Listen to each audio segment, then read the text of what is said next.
No, that's awesome. Hey, yeah, so it's pretty fun. So I feel like, since there are so many friends and fans in this one, they're probably going to all want to log in and see what this video is all about, and they'll want to show their friends. So it should be a pretty good turnout for this one. That's really cool. That actually achieves like a dream of mine. I'm always trying to bring more tech into our house to kind of modernize simple things. And I've often said, hey, wouldn't it be great if we just took out all the photos and put in digital frames in behind them and made it look like they were moving pictures a la Harry Potter. And of course, my wife, who's a huge Harry Potter fan, just kind of looked at me like I was an idiot and rolled her eyes. So, oh, no. Yeah. So the technology exists, man. Yeah, I know. It's got to be welcomed on both parties, though, right? If not, then you're living alone. Yeah, good point. Yeah, good point. Yeah. So you know what? Maybe just try switching all the frames without her knowing one day while she's at work. I guess maybe post COVID, and then she'll come back and you'll just be like, just try dealing with it for a week, and if you like it, then we'll keep it. And if not, then I'll tear him down. Or, either that or you'll be on the couch. I'm not sure, but. Oh, yeah, exactly. I'll be sleeping in the studio Oh, at that point. dude, you know what I'd do? I'd like digitize it, but then keep the same pictures and have them static, but make the eyes move and just fuck with her. Yeah. Yeah. Don't think for a second I haven't thought about that. Yeah. That's great. There is honestly, recording nights are fantastic because I get left alone in the house. And sometimes you're sitting there when you have some time to yourself after recording and thinking, it'd be great. And then my mind goes off on all these different things. And then I have to remember that it wouldn't go over so well with the rest of the family. So I gotta hold off and bookmark those ideas and save them maybe for another day or April Fool's Day. April Fool's Day could work. Yeah. Yep. For sure. So Mike, how long have you been singing for? I actually haven't been singing for too long. I think it's been 6 years now. Okay. Yeah, but I have a funny story about trying to sing. I've been a musician my whole life, like since I can remember. Yep. And I was a saxophone player for a really long time, and I was playing with this kind of like funk fusion pop band, and I always wanted to sing. By the way, like I always wanted to. I never tried. Yeah. For some reason, but I guess I wanted to just be an instrumental guy more. Mm-hmm. But I was playing with this band, and there were a lot of vocals, and I really wanted to sing kind of backup vocals. And the manager of the band was just like, "All right, have you ever sung before?" And I was like, "Never." He was like, "Okay, so then I don't think you're going to sing backup vocals."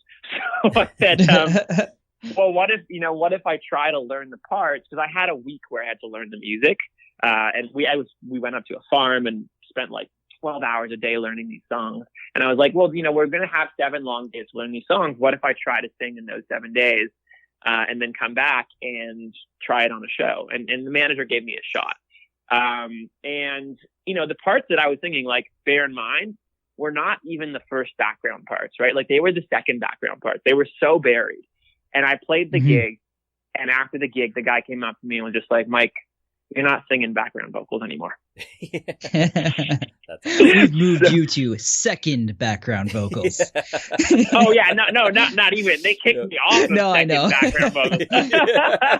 No, you're awesome, dude. I do listen to your music. I have YouTube Music as my monthly weapon of choice. So I have your songs on there, and it's funny because you kind of fit right into my playlist, which is awesome, and that's why I was gushing a little bit when Tony said he got you, because my not comparing you to other artists, but other artists that are similar. Like I have a lot of Maroon 5 and Mike Posner and Carl Wolf, and you slot in very nicely in there. So I love those guys.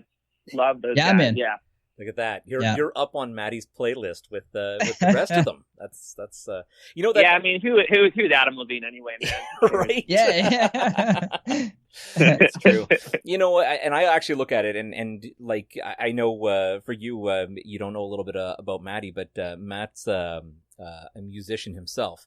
Now he doesn't release what he does, and I've been constantly telling him on the show that we should be putting his music in because it's absolutely fantastic. So when Matt is gushing about you, you know that your songs are definitely out there that people have to be listening to them. Oh, that's awesome. Well, Matt, I'd love to hear your stuff for real. Send it over. All right. You should, Matt. It's he does a lot of them stuff. Our theme song of our show was 100% Matt. He does the beats, the vocals, everything on that. So it's oh, that's so cool. It's super fun. That's so cool. Well, we could totally geek out for the next 45 minutes and talk about digital audio workstations and what you use and what third-party instruments you use, but we probably shouldn't do that. We just lost all our female fan base. I heard the vaginas dry up instantly. Exactly. Girls are like, just don't talk about the tech, just sing. Hey, man, I think that's really cool that you did saxophone as your primary instrument, though. I played alto sax for a little bit coming out of high school into college, and then I switched to guitar. But man, I love doing that. Playing alto. And do you still play? Like, do you enjoy it still? I definitely enjoy it still. I don't play like I used to. I mean, I used to, dude, it was crazy. Like before I moved to New York for college, and kind of just to get into those schools, it was such a crazy high level that you had to get to. So I would spend like just a very unhealthy amount in a practice room, like in a dark room, probably, anywhere from 8 to 12 hours a day. Wow. It was just insane. But yeah, I mean, sorry, what was your question? Just talking about it has scared the crap out of me, man. No, I just wondered if you still love playing sax and if I still do it. Yeah, and if I still do it, there it is. I literally just took me back into those box days, and I was like, so yeah. That's awesome. So when I was, sorry, go ahead. Oh yeah, sorry. Go. Okay, I'll go ahead. You sure? You want to go? You want me to go? No, you want to go? You go. You want me to go? You go. You go. Yeah. You want me to go? You go. All right. You. I'll go. Okay. I'll go. So to answer the question, I still love playing it. It's just when I realized that I wanted to do the singer-songwriter thing, I also realized that I would have to devote all my time to writing and to singing. And so I stopped cold turkey for 3 straight years. Wow. So now when I play it, some of those chops that I had from the New York days are kind of gone.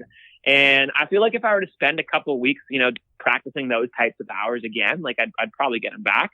Not too much has fallen off, but definitely I notice when I pick it up, there's some rust, major rust. So I love it, but it's not like it used to be. You know what I mean?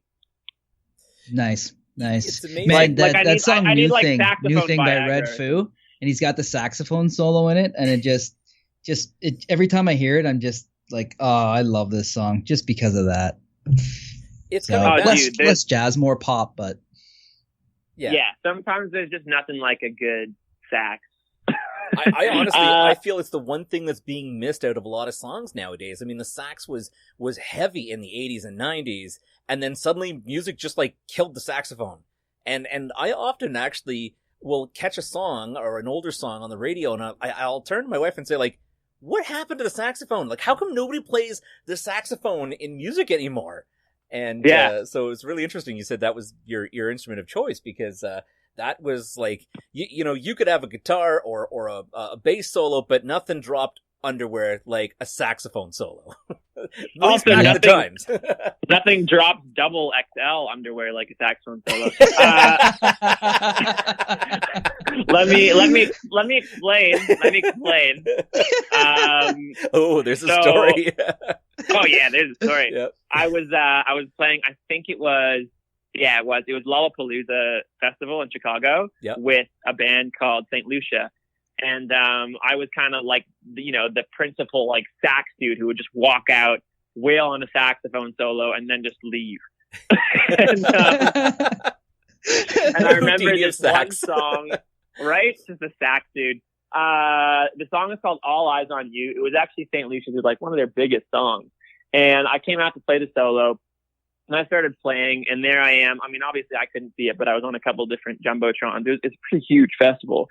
And I'm playing, and kind of halfway through the solo, I noticed that the guitar player, Ross, starts kind of laughing at me, which is not, that never happens. Yeah. So, I mean, it's a normal occurrence, but no, I'm kidding. So, yeah, I'm playing, and kind of halfway through, he starts laughing, and he laughs kind of the whole way through. And then I finish, and I realized that, I swear, man, probably not double, probably triple XL underwear. Somebody threw it onto the stage while I was playing, and it landed over my shoulder. So I played half of this fucking solo with triple XL underwear on my shoulder on the jumbotron, and I was going for it too because I had no idea. So that was definitely a treat for everybody there. You're lucky you didn't catch a wind and blow away, right? Or you're lucky the thing didn't it wasn't drooped over the sax and you didn't know. You just playing through underwear the whole time. Dude, that is a friggin' awesome story. Do you have that on tape?